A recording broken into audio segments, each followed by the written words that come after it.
Everyone thought King Koopa had left the Mushroom Kingdom, and then his doom ship attacked.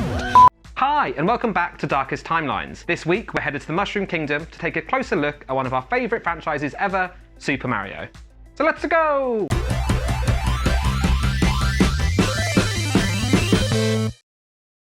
Today, we're taking a look at the idea that the entire Mario saga is actually a fictionalised world where Mario and Luigi and all their pals are just actors playing a part. Weird, right? I mean, come on, Charlie Kaufman. Some of us have work in the morning, damn. Let's take a look at all the elements that bring this theory to life. Number 1, Super Mario Bros. 3. So this is really the linchpin of the theory and the sort of thing that justifies its entire existence. Basically, whichever way you look at it, Super Mario Bros. 3 for the SNES is 100% a play that's being put on for someone else's amusement.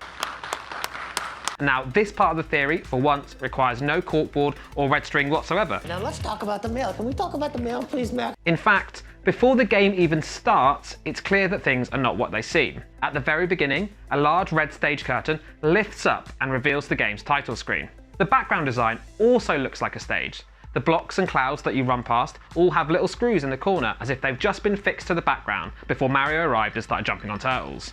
It's not that exciting in life, but it is in my life. And if that wasn't enough, at the end of each level, Mario literally runs off stage into this weird black and white space that's basically behind the scenes. He literally exits stage right and the game ends. To top it all off, Nintendo superstar and Mario's dad, Miyamoto, said in an interview back in 2015 that this interpretation of Super Mario Bros. 3 was basically correct. Number 2. There's little to no continuity in the Mario games. So now we have a foundation that Super Mario Bros. 3 is a production. What does that mean for the rest of the franchise? Well, if you take the position that Super Mario Bros. 3 Play is actually just a retelling of the original Super Mario Bros. Game, then why stop there? In fact, the play theory can actually be expanded to say that all Mario games are just retellings of this one original story. Like we said, the idea is that Mario only did the thing, i.e. defeat Bowser and rescue Princess Peach, just the one time in the original Super Mario Bros.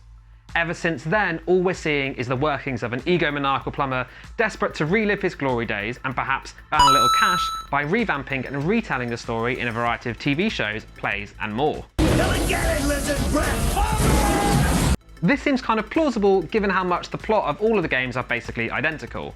Mario, sometimes with his brother Luigi, must rescue his girlfriend who's been kidnapped by Bowser by racing through a set of familiar levels and interacting with a cast of familiar characters. This lack of continuity suggests that each story exists separately and don't really impact each other. Sometimes the characters are good and work together, i.e. Mario and Bowser Jr. in last year's Bowser's Fury, or sometimes they're just antagonistic and don't get on at all, basically with no explanation given either way. The only slight variation on this idea, that Mario is egotistically reliving his greatest moments, is one of my favourite takes on this theory altogether.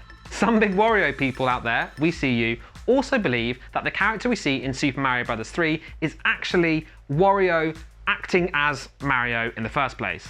They say that he's such a big Mario fanboy that he models his style, his moustache, his general vibe on the Mustachio Maestro himself.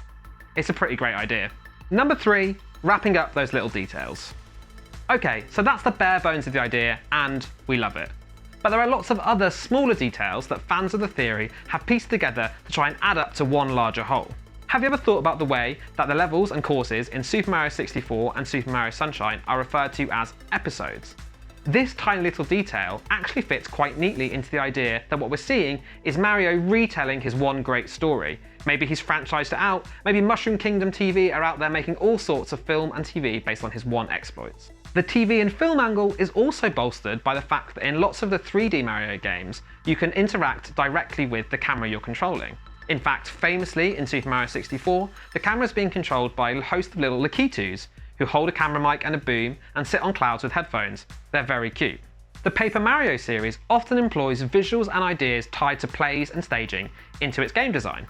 The turn-based battles in the series are presented to you as if you're on a stage, and you can often see the silhouettes of an audience watching on. And finally, just what the hell is going on in Mario Party? And for that matter, all the Mario sports games. And Mario Kart. Why is everyone so comfortable in taking part in these low-stakes tournaments with Bowser, a man they know to have kidnapped basically every woman they've ever met? Is it because he's not really a villain, but actually an actor? Okay. So that's all we've got time for the play theory, and despite the evidence being relatively thin on the ground, we think it's clear why this fan theory is an absolute top favourite of ours. And besides, doesn't Mario seem like the kind of smug that would absolutely pay people to recreate his one finest moment? Check back in with Darkest Timelines next week to see what other childhood moments we can make you deeply suspicious of, and if you have any thoughts on this theory or suggestions of ones we should cover, let us know in the comments below. Bye bye!